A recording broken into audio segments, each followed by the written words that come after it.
Olá, bem-vindos. O meu nome é Pedro Brás. Eu sou a Ângela Rodrigues. Bem-vindos ao podcast O Mapa da Mente. Neste podcast vamos fazer roleplays e discussão de casos clínicos.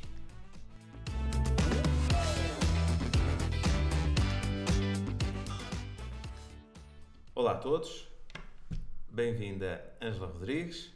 O meu nome é Pedro Brás e vamos dar o início à análise do caso da Rita Barros. Isso. Ângela, então, podes começar a falar sobre este caso. Então, a Rita era uma paciente que nos trouxe a ansiedade generalizada como perturbação principal, podemos dizer, diagnosticada, não é? Depois percebemos que também teve ataque de pânico e que com estes ataques de pânico, de alguma forma, acabou por ficar mais limitada ainda, mas aquilo que tinha de base era a ansiedade generalizada. Isso. Uma das confusões que o psicoterapeuta HBM não pode fazer, ou pelo menos tem que distinguir isso muito bem, é que, de facto, quando nós falamos, ou quando se fala de ansiedade generalizada, é tipo aqui uma falácia, porque de facto não há nenhuma ansiedade generalizada, porque esta rótulo, não é? A PAG, não é? Como se diz, perturbação da ansiedade generalizada, é um rótulo que define muito pouco esta perturbação. Nem se deveria utilizar, mas pronto, é comumente aceita e utilizada. Utiliza-se quando as pessoas relatam uma ansiedade constante, mas na verdade, não é, Ângela? Um psicoterapeuta HBM tem que perceber muito bem o que é isso da ansiedade generalizada, não é? Sim. Nós sabemos que esta ansiedade, quando se diz que é generalizada, está aqui associada ao desempenho. Ao desempenho. Não é? E também sabemos que, efetivamente, no nosso dia-a-dia, nós estamos sempre a fazer qualquer tipo de desempenho, não é? Isso. Ou seja, ela diz-se que é generalizada, que é constante, Isso. porque constantemente estamos a ser postos à prova. Isso. No nosso desempenho, na avaliação dos outros. Isso. Portanto, deveria ser chamada uma ansiedade, em vez de generalizada, que dá aquela ideia de que as pessoas são geneticamente ansiosas. E ouvimos isso mesmo, muitas vezes. Os pacientes dizem-nos isso mesmo. Os meus pais já eram ansiosos, logo eu também sou. Eu sou ansiosa. Estou sempre ansioso. Isso. E fui sempre assim. Sempre assim.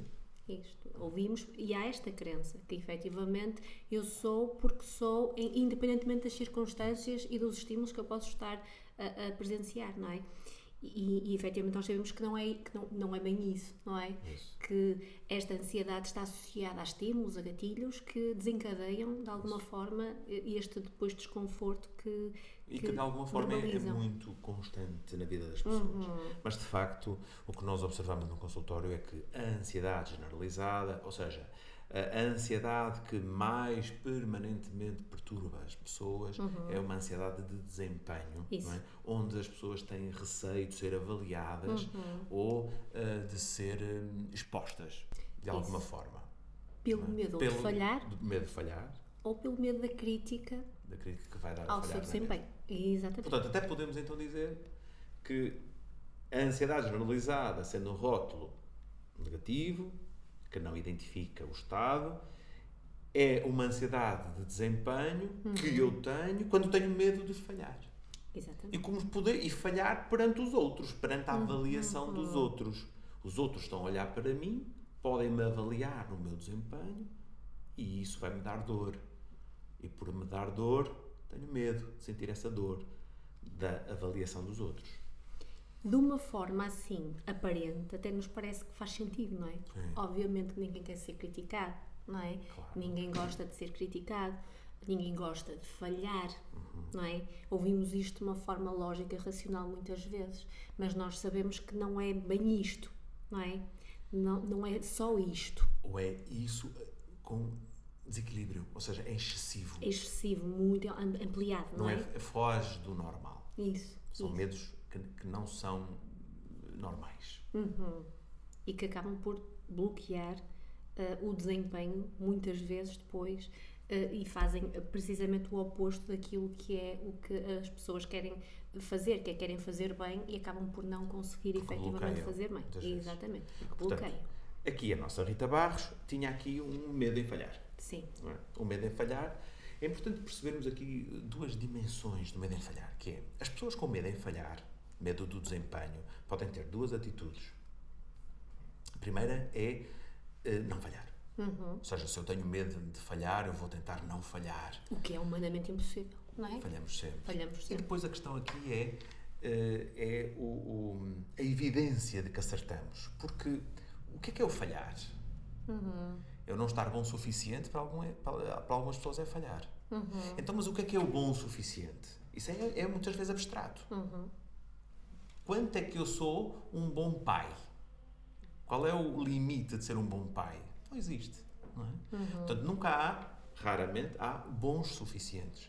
Mesmo que eu tire 20 a um exame, eu posso me criticar pelo tipo de letra que usei no exame. Exatamente. Não é? Ou, apesar de ter 20, ainda não consegui explicar a teoria conforme eu gostava.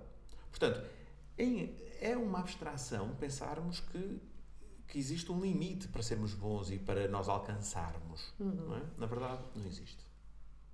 Mas as pessoas que têm medo em falhar andam sempre em busca dessa abstração, que é a falta de erro, a ausência do erro. Nós erramos sempre. Não é? Ou seja, poderá haver sempre uma crítica a qualquer desempenho que a gente possa ter. E as pessoas que têm medo em falhar esforçam-se demasiado para falhar menos. É verdade. E a palavra aqui chave é o demasiado. Tudo que é demasiado é excessivo. Sim. E o que é excessivo não é normal. Isso. Não é? Portanto, há dois perfis de pessoas. As pessoas que, com medo em falhar, esforçam-se imenso, desgastam-se imenso e, de facto, falham um pouco. E estamos a falar de pessoas que, nas escolas, esforçam-se imenso para tirar 20, para tirar 19, se tiram 18 começam logo a chorar, enfim, ou seja, o medo em falhar fazem com que se esforcem mais, mas o esforçar mais aqui é sempre à custa da sua liberdade, à custa do seu bem-estar. Isso, comprometendo o bem-estar. Não é positivo, não é? O ter boas notas à custa do bem-estar de cada um não é positivo. Isso. E muitas vezes bloqueador mesmo nos momentos-chave depois, E é bloqueador porque as pessoas estão com muito medo em falhar, muitas vezes concentram-se no seu próprio erro e não criam ali uma dinâmica intelectual de fluidez, de raciocínio, podem bloquear nos exames, por exemplo, bloquear em circunstâncias sociais. Mas há um segundo perfil que nós temos que também observar nas pessoas que têm excessivo medo de falhar, que é mentir. Quando nós temos muito medo em falhar e não conseguimos deixar de falhar, algumas pessoas desenvolvem aqui esquemas mentais de mentir, de ocultar, de dizer que não fui eu que fiz. Não é? Porquê é que as pessoas dizem isso e mentem, não é? E fogem das suas responsabilidades com o medo extremo de falhar? As pessoas que admitem o erro, as pessoas que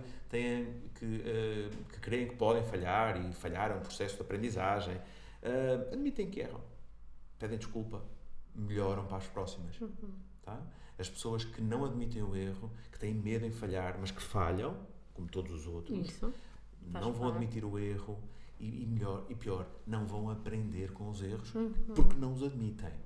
Vão ser por culpas nos outros. Portanto, há estes dois perfis que nós temos que distinguir e ter em atenção. Tá? Porque é muito importante. Nós percebemos que realmente as pessoas, muitas das vezes, veem este medo de falhar como algo protetor. E estavas a falar, estava a pensar nisto, porque realmente, falando da forma como estavas a falar e como nós ouvimos, como nós falamos, nós pessoas todas, a ideia de falhar ou o medo de falhar de alguma forma pode numa fase inicial nos parecer até protetor, não é? Porque eu tendo medo de falhar vou cautelar para que as coisas corram bem, não é? Aparentemente nós temos esta ideia e muitas das vezes vem esta ideia muito bem construída pelas pessoas que nós temos à nossa frente. Sim. Não sei se te acontece, não é? Mas vemos isto. E na verdade este medo de falhar não significa isto, não é? Na verdade, é uma coisa é nós querermos fazer bem e fazermos tudo para que as coisas corram bem, outra coisa é termos medo de falhar. São coisas diferentes. Uma coisa motiva-nos para a ação. Eu querer fazer bem, eu querer fazer quero dar o meu melhor, é uma coisa que me motiva. Não é? Gosto de fazer mal, tudo bem, não é ter medo. Medo, a palavra medo, isso. Uma coisa é estar motivada a atingir um bom objetivo, a dar o seu melhor. Isso. Outra coisa é ter medo. O medo bloqueia. Isso, o medo faz-nos fugir. Isso. E, na verdade, nós depois, quando trabalhamos com os pacientes, temos que trabalhar e deixarem de ter medo. Deixar de ter medo. Não é? Isto parece estranho às vezes para as pessoas, não é? Porque vou deixar de ter medo, mas depois, se não tiver medo, vou falhar, não é? Mas exatamente. Mas não há problema em falhar. Exatamente. Essa é a questão. Quando nós falhamos e assumimos o erro, estamos num processo de melhoria. Isso. Não é? Começamos a perceber-nos que falhamos, começamos a pensar, mas porquê que eu falhei? E se eu fizesse ao contrário? Então, na próxima vez, vou fazer ao contrário. Isso. E, livremente, as pessoas vão mudando os seus comportamentos até atingirem um comportamento e uma ação e um objetivo que lhes seja favorável e prazerosa, não é? Isso. O foco é naquilo que disseste há bocadinho, que é dar o melhor, não é? Temos que pôr foco sempre em dar o nosso melhor, não é? Não no medo de falhar. O nosso melhor é que não é igual todos os dias, não é? É condicionado depois por uma série de coisas que nos acontecem no nosso dia-a-dia. Mas não deixa de ser o nosso melhor. Mas não deixa de ser o nosso melhor naquele dia, a cada momento. E isso faz uma diferença muito grande no mindset de cada pessoa. E cria-nos paz. É esta Sem ideia dúvida. que a maior parte das pessoas, com ansiedade generalizada ou constante, falha porque está sempre com medo, sempre estressado sobre o seu desempenho, sobre o que os outros pensam, sobre a avaliação que elas próprias fazem delas. Quando, na verdade, deveriam viver a vida de uma forma plena, tranquila, percebendo que só têm que dar o melhor, só têm que mudar o melhor em relação à educação dos filhos, no trabalho, não é? Porque, na verdade, ninguém dá mais do seu melhor. Isso. E que o melhor é diferente todos os dias, não é? E que temos que nos esforçarmos, sim, para evoluirmos. Mas evoluirmos passando pelos erros, através dos erros. Isso. E esta é uma ideia que não está muito enraizada na nossa cultura. E nós percebemos que nos pacientes que nos aparecem com esta problemática não está nada enraizada e que vem muito de aprendizagens que foram tendo ao longo da vida, não é? Pronto, isso aqui agora o que é importante percebermos, que é a Rita Barros tem uma história que potenciou este estado agora e que é uma história muito normal, ou seja, a grande parte, ou seja, as experiências responsáveis por estes estados quase sempre são as mesmas, não é? E o que é que dizes sobre isso? Normalmente nós ouvimos como estávamos a dizer há bocadinho, nós ouvimos esta expressão de eu sou ansiosa e fui sempre ansiosa, e nós compreendemos que nós conseguimos compreender de alguma forma de onde é que isto vem, de onde é que esta ideia, esta crença é iniciada. É realmente muito cedo, por isso é que as pessoas se lembram normalmente de terem sido sempre assim. Sempre assim. Não é? De alguma forma. Não me lembro de ser diferente. De ser de outra forma, não é? Porque nós começamos a aprender muito cedo que é possível não falhar, não é? Ou que a falha nos traz um prejuízo muito grande, quando é uma crítica, que nos traz uma grande dor, não é? E começamos a ouvir isto muitas das vezes em casa com os pais, não é por mal, obviamente que não é com uma intenção negativa. Os pais só fazem esta pressão porque querem o melhor dos filhos. Exatamente. Já que eles são tão inteligentes, é importante que eles não falhem na escola, que deem o seu melhor. Que estudem, que se esforcem. A ideia, a intenção é boa. Em alguns casos até é preciso, porque há pessoas, há crianças que necessitam de mais regras, de um bocadinho mais desta ideia para conseguirem, desta pressão para avançarem, e as crianças não vêm com um manual de instruções, cada um tem a sua forma de ser e os pais têm que se adaptar a cada filho. Às vezes têm 2 filhos e têm que usar estratégias opostas, claro. Não é? Mas efetivamente estas crianças que ouvem estas críticas ou estas comparações às vezes entre irmãos, como agora estava a dizer, muitas das vezes os pais usam a mesma estratégia para 2 irmãos e eles são diferentes, necessitam de coisas diferentes, muitas das vezes ficam aqui com uma pressão realmente muito grande e aprendem aqui coisas que depois não são benéficas para o dia-a-dia delas. E o que eu acho que aprendem mais é: se eu errar, isto vai-me trazer dor. Muita dor. Porque, de facto, estamos a falar há bocado, Vera, os pais, em algumas situações, até em quase todas, devem colocar pressão nos filhos para eles terem as atitudes que os pais acham mais corretas, para estudarem, para não se sujarem, para terem os comportamentos que os pais querem que eles tenham. Tudo bem. E é preciso exercer algum tipo de pressão. Mas a pressão que se exerce não pode ser dor. Não pode. Porque quando eu recebo dor, eu tenho medo de a ter. E eu tenho que ser incentivado a ter bons comportamentos. Não posso ter dor em ter comportamentos menos positivos. Não é? E em que circunstâncias... Há bocado já estava a falar, mas vamos falar sobre isso. Ou seja, como é que os pais, de todos nós, provocam dor de falhar? Ou seja, quais são, no consultório, o que é que tu ouves? Que experiências é que tu ouves mais sobre a infância dos nossos pacientes que dizem aprendi a ter dor quando falho porque... Isso. Quais são as experiências? Há experiências que são repetidas mesmo, não é? Nós ouvimos, patronizadas. Mesmo, nós ouvimos repetidamente o mesmo tipo de experiências e por isso podemos dizer com alguma segurança que realmente as comparações na infância são terríveis. Porque muitas vezes, na idade adulta, nós estamos a trabalhar ainda esses momentos da infância, que foram, para as pessoas, traumáticas. Foram experiências traumáticas, realmente, não é? Porque elas lembram-se na perfeição de determinados momentos. Às vezes as pessoas dizem-me assim, eu não me lembro nada do passado, só me lembro de 4 ou 5 coisas. Pois, são essas 4 ou 5 coisas que ainda hoje condicionam a pessoa. Isso. Porque nós recordamos o que é importante.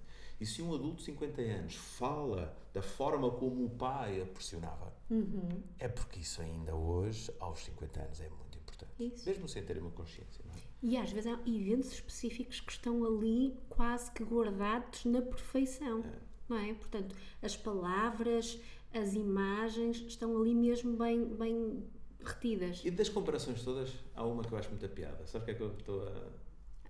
Penso que sim. Qual é? A dos irmãos ou dos primos, não é? Que também é muito frequente. Eu até tenho, na consulta, até brinco um bocadinho, porque quando eu vejo que há aqui o medo em falhar, eu pergunto logo às pessoas, então eu tinha muitos primos? Não. E as pessoas começam-se logo a rir. Não é? Porque eu não sei porquê. Eu até na brincadeira digo, há a doença dos primos. A doença dos primos é quando nós somos comparados com os primos. Porque normalmente as experiências que nos surgem mais com os primos é os pais terem dito às crianças, ou os nossos clientes, que dizem, olha para o teu primo, como ele vai à missa todo sujo, todo bem vestido, e tu, maltrapilho. Olha para o teu primo, que notas é que ele teve a português? E tu, que notas é que tiveste? Não é? Olha o teu primo, os amigos que ele tem, tu só tens aqueles amigos. É verdade. Ou seja, esta crítica e comparação faz-nos crer de que os outros são perfeitos e eu não sou. E por eu não ser perfeito, o meu pai critica-me porque eu sou mau. Portanto, tudo o que eu faça, o meu primo é melhor do que eu. Logo, eu vivo num terror constante, porque cada vez que eu vou chegar a casa com uma nota, o meu pai vai me dizer, então e o teu primo quanto é que tirou?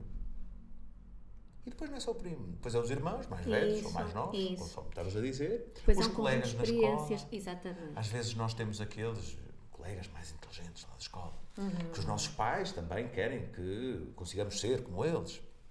Então, por uma forma muito normalizada, mas muito comum é nós perguntarmos aos nossos filhos, quanto é que tirou o António?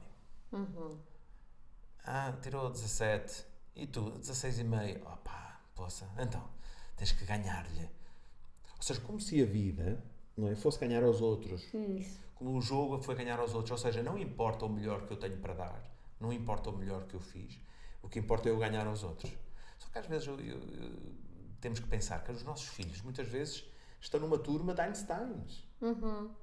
Em que os outros podem ser muito bons. E os nossos filhos não têm que ter stress para ser melhores do que eles. Os nossos filhos apenas têm que dar o seu melhor. Isso. E cada um é bom em coisas diferentes, não é? Nós não somos todos iguais. Uma pessoa pode ser excelente na matemática, outra excelente no desenho e está tudo certo, não é? Isso. Não podemos ser excelentes em tudo. Podemos dar o nosso melhor em tudo, não é? Mas aceitando depois os resultados também que daí depois vêm. Claro que os pais têm a melhor das intenções quando estão, de alguma forma, a dar a alguém como exemplo. É mesmo isso que querem fazer. Ok, há um exemplo a seguir, isso. Modela-te por ali, não é? Porque aquele é um modelo. Só que, na verdade, isto depois acontece de forma muito repetida. E há momentos em que traz realmente muita dor e a pessoa acaba por ficar, na altura criança e depois adulta, refém disto, refém desta dor. Da dor. Sim. Dor da rejeição. Porque quando um pai diz o teu primo é melhor que tu, o que é que está inerente a isto? É uma rejeição. Isso. Eu não sou bom, o meu pai não gosta de mim como gosta do meu primo. Ou gostaria mais de mim se eu fosse... Mas quando a criança pensa, ele gostaria mais de mim se... Implicitamente está que ele não gosta. Não é? Se eu fosse assim, se eu tivesse os resultados. Claro que estes processos não são totalmente racionais e conscientes, não é? Mas isto fica é o que acontece. É o que acontece. Isso, sem dúvida. E nasce aqui uma crença que é a crença de que é possível realmente não errar. E que eu tenho que trabalhar para isso. E como eu estou a errar muito, eu estou a falhar muito, porque o meu pai diz-me que eu não deveria errar. É porque eu estou a fazer mal errando. É possível não errar, é possível. Eu estou a fazer mal errando. Exatamente. Quando as pessoas devem perceber, os pais e os filhos, depois adultos, nós todos, devemos perceber que só conseguimos evoluir errando. Sem dúvida, é o processo de aprendizagem. É o processo normal da aprendizagem. Sem nós dúvida. Erramos, nós aprendemos pelo erro. Sem dúvida. E este tipo de educação e de pressão bloqueia este processo de aprendizagem. Isso. Se eu não admito o erro, se o erro me estressa, se o erro me bloqueia, como é que eu vou entrar num processo de aprendizagem normal? Não é? É muito complicado. E para terminarmos este tema, eu gostava de dar-nos aqui uma dica sobre, então, como é que nós vamos fazer às crianças? Não é? Não vamos fazer pressão, não vamos fazer comparando, não vamos comparando, qual é uma das muitas estratégias, mas enfim, qual é uma estratégia, a estratégia que eu sigo para os meus filhos e que tive bons resultados com ela, que é, eu sempre disse aos meus filhos que para tirarem boas notas, eles não podem controlar a capacidade de memória deles. Não podem controlar se são os melhores alunos da turma, porque não podem controlar a cabeça dos outros. Obviamente. Não podem controlar se vão bloquear no dia do teste ou não. Isso não se pode controlar. Mas podem controlar o tempo de estudo. Podem controlar o não jogar jogos 4 horas por dia e só estudar 10 minutos. Isso podem controlar. A dedicação, não é? A dedicação, o tempo que têm de estudo, podem controlar. E a única coisa que eu peço sempre pedir aos meus filhos é darem o seu melhor. Achas que estudar história ou português 10 minutos por dia é o teu melhor? E é uma pergunta retórica que se põe. Tu estás a dizer que só tiraste 10 a português. Ok, está tudo bem. Se calhar eu, como pai, tirei negativa no 8º ano a português. Se calhar. Portanto, eu não vou exigir nada aos outros que eu próprio não fiz. E como eu fui feliz toda a minha vida, portanto, o 10 ou o 9 a português não interferiu na minha felicidade. Não fez diferença. Nem fará diferença nos meus filhos. Mas a questão é, será que o meu filho, ao tirar um 10, ou um 9, ou um 8, ou um 12, ou um 11, o que for, foi o melhor que ele conseguiu? Foi o melhor da inteligência dele? E ele tem que pensar se ele se dedicou o suficiente. E ele tem que pensar, será que os 10 minutos de estudo foi o suficiente para os melhores resultados que ele poderia ter? Portanto, e é aí que os pais podem fazer pressão. E falaste de uma coisa muito importante, desculpa interromper-te, Pedro, mas falaste de uma coisa muito importante que é os pais também assumirem e mostrarem os seus erros, não é? Porque é muito importante o que tu disseste, claro. Que é, eu até se calhar tirei pior que tu, não é? É importante mostrar isto. Isso. Porque muitas das vezes... Parece que os nossos pais são super-homens. Muitas vezes é isto que acontece, porque os pais escondem, não é por mal, mas não gostam de contar... É para dar referências erradas aos filhos. Exatamente, é uma boa desculpa depois para eles, não é? Olha, também fizeste, não é? Portanto, tu também fizeste, portanto, não vais-me dizer a mim o que eu estou a fazer, não é? Então, muitas vezes os pais têm esta ideia, não é? De não dizer, mas depois os filhos constroem aqui uma ideia de que realmente os meus pais são tão perfeitos que eu também tenho que ser perfeito. Porque eles parece que nunca erraram. Me parece que nunca erraram, não é? Parece que tiraram todos os cursos de medicina. E é extremamente importante isso que estás a dizer, não é? Acho que sim, acho que também é uma boa referência. Sabes que nós como pais, e não é bem o tema da conversa de hoje, mas podemos falar aqui um bocadinho, nós como pais queremos sempre o melhor para os nossos filhos. Esquecemos que às vezes o melhor que nós como pais devemos proporcionar é um estado de bem-estar. Felicidade. Bem-estar, isso. Só isso. Se eles são felizes como padeiros, se são felizes como doutores, ou como engenheiros, ou como motoristas de caminhões. Não importa. O que importa é que eles sejam felizes, de facto. Muitas vezes os pais, por perceberem que são menos felizes por causa disto ou disto, que fizeram menos bem, depois projetam nos filhos esta vontade de que eles não façam a mesma coisa e por isso esta exigência às vezes e este E agora estava-me a lembrar, espero que a minha filha depois me perdoe ao ver este podcast, de uma história que a minha filha contava há uns anos. Dizia-me ela assim, pai, eu vou ter 4 filhas, uma vai ser bailarina, já decidi, a outra vai tocar piano, a outra vai ser ginasta, e a última, não sei o que é que ela vai ser ainda. E eu disse, não escolhas nada. Eu disse isso para ela, não lhe escolhas nada para a última, deixa-a ser feliz. Não é? É brincar a brincar, a brincar a brincar, isto é verdade. O que queremos para os nossos filhos não é que eles sejam bailarinos, nem que sejam ginastas, é que sejam felizes. Isso, se for assim, que seja. O que eles quiserem ser. A liberdade de ser e de estar, sem dúvida. Muito bem. Ângela, mas então, em relação aqui à nossa Rita Barros, ela tinha este padrão. Sem dúvida. Em comparação com a irmã, estava sempre algo, e até excessivamente preocupada com o desempenho dela. Claro que depois também estava em situações de desempenho sempre mais tensa e com mais ansiedade, sim, não é? E claro. Por isso também corre o risco das coisas não correrem tão bem, porque isto é uma bola de neve depois que acontece. E ser advogada é uma profissão muito estressante. Isso. Tem muitos prazos, tem muitos conhecimentos, é muito avaliada. Isso, tem muita exposição também. Isso. Não, depois percebemos que foi numa dessas situações da exposição que acabou por ter aqui depois um ataque de pânico. Isso, porque isto mudou o jogo todo. Isso. Ou seja, não podemos dizer que este ataque de pânico teve a ver com o estado de ansiedade dela, normal, mas há 2 patologias psicológicas na Rita que são diferentes e que temos que olhar para elas. Ou seja, há esta questão, esta ansiedade de desempenho provocada pelo pai, pela forma como o pai geria estas comparações. Não é? Se bem que, neste caso, a Rita nem identificava muito o pai como responsável. Não era consciente essa responsabilidade, não é? E, na verdade, não era só daí que ela recebia a informação. Ela, na escola, também era comparada, porque a irmã era aquela que era mais à vontade. Sempre, ela, de alguma forma, foi sempre comparada porque elas eram diferentes. Isso. Não é? Só que nunca foi com uma grande agressividade e ela, de alguma forma, interiorizou isto. Levemente isto, mas que ficou bem marcado. E depois a irmã, também sendo advogada, acabou por ser ali sempre constantemente uma comparação até à faculdade e depois na vida profissional. Isso. Bom, mas o jogo muda todo, não é?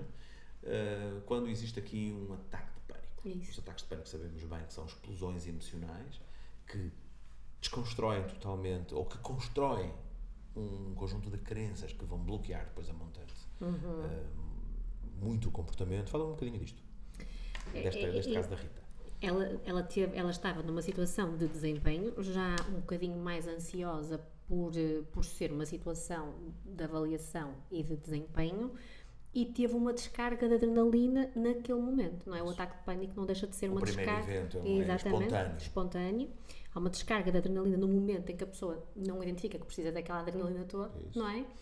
E associa-se depois àquilo que estiver naquele momento, não é? Portanto, ela identificou de forma que inconsciente estímulos agressores que passaram a ser estímulos para ela quase que fóbicos, não é? Que ela evitava de alguma forma. Que era estar exposta e o ter que ter um desempenho intelectual, não é? Porque ela focou-se nisso, que era o medo de bloquear e o seu desempenho intelectual não se mostrar, junto com o erro em falhar e o erro de, não é? Isso, o medo de falhar.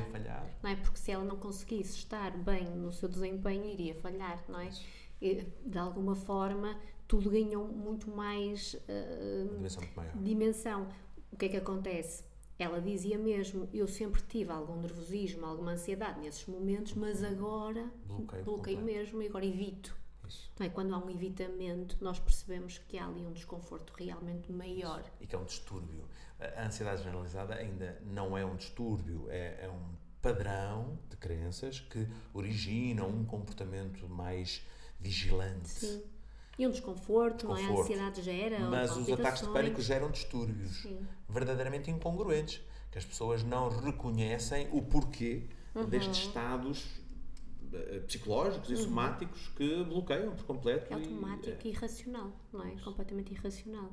E ela, a partir de uma certa altura em que teve os ataques de pânico, começou a evitar realmente essas situações e na profissão dela era completamente limitante. Isso.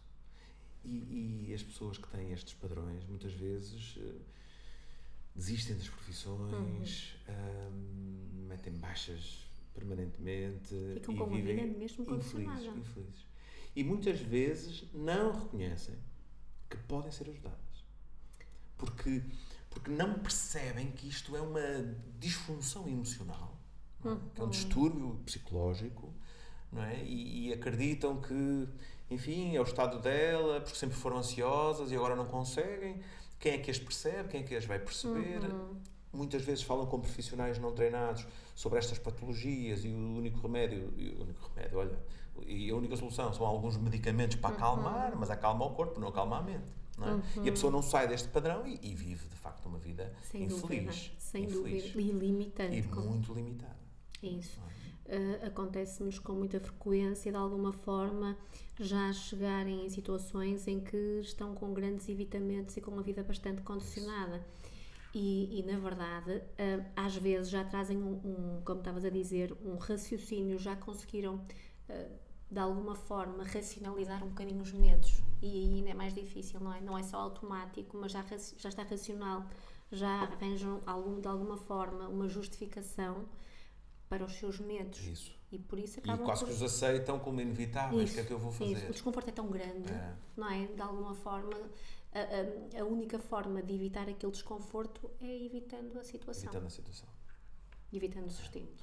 Portanto, e para concluirmos, o que temos que deixar aqui aos nossos alunos, um especial foco de atenção neste caso, é que apesar de as queixas atuais da Rita serem o medo em falhar, o medo de estar numa circunstância agressora, apesar de este evitamento de ser constante e vem lá atrás, não é? Podemos haver um padrão comum, temos que sempre perceber desde quando é que este comportamento se tornou absolutamente bloqueador.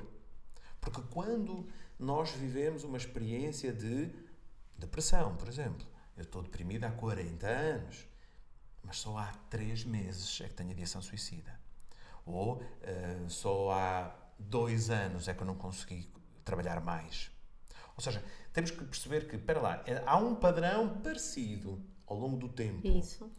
Mas em algum momento deste percurso agravou-se enormemente. Então temos que perceber que, este padrão não é só um padrão, podem ser 2. Ou seja, pode haver um padrão de depressão ou de ansiedade adaptativo.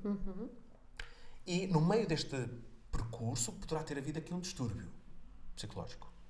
Nós conhecemos vários, mas nomeadamente distúrbio psicológico da ansiedade cíclica, um ataque de pânico, ou um distúrbio cíclico da angústia, um ataque de angústia. Tá? E estes 2 ataques, distúrbios, que nós temos com distúrbio porque não fazem parte de não são uma forma adaptativa de reagir às circunstâncias da vida, estes 2 distúrbios podem potenciar enormemente os bloqueios e os estados depressivos ou ansiosos, e nós só vamos conseguir ajudar estas pessoas se tivermos foco e atenção nesta problemática, não é? Isso. Pronto, depois, entretanto, esta pessoa com as técnicas da psicoterapia HBM iria melhorar, trabalharíamos a dissociação destas crenças do passado, destas dores do passado desde a infância que lhe originou esta medo em falhar, porque falhar dava-lhe dor. Isso. E depois trabalharíamos no distúrbio do pânico de forma normal, não é? Quebrando os estímulos de estar juntamente com os outros, de estar numa conversa lá no trabalho, de estar num tribunal. Quebrando estes estímulos conseguiríamos ajudar a quebrar este estado. Isso. Muito bem, Ângela. Obrigado por mais esta análise deste caso clínico.